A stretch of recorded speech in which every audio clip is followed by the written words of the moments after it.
హసీనా మొన్నటిదాకా బంగ్లాదేశ్ అధ్యక్షురాలి హోదాలో సకల గౌరవాలు పొందింది భారతదేశానికి వచ్చినప్పుడల్లా. ఇప్పుడు అదే హసీనా శరణార్థిగా పారిపోయి ఈ దేశానికి వచ్చి దాక్కోవాల్సిన పరిస్థితి వచ్చింది. జయశంకర్ విదేశాంగ మంత్రి ఆనాడు బాధ్యతాయుతంగా మంత్రి హోదాలో వెళ్ళి కలిశారు. ఇప్పుడు కూడా అదే హోదాలో గౌరవనీయంగానే వెళ్ళి కలిశారు.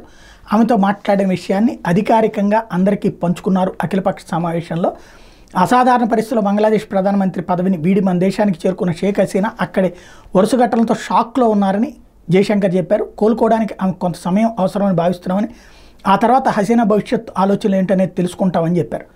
నిన్న పార్లమెంట్ హౌస్లో నిర్వహించిన అఖిలపక్ష భేటీలో బంగ్లాదేశ్ పరిణామాలను కేంద్ర మంత్రి వివరించారు. బంగ్లాదేశ్లో 19,000 మంది భారతీయులు ఉన్నారు. వాళ్లలో 9,000 మంది విద్యార్థులే. పెద్ద మొత్తంలో విద్యార్థులు జూలైలోనే భారత్కి తిరిగి వచ్చేశారు. దౌత్యవేత్తల ద్వారా అక్కడున్న భారతీయులతో మాట్లాడుతున్నాం, మైనార్టీల పరిస్థితులను గమనిస్తున్నాం అని జయశంకర్ చెప్పుకొచ్చారు.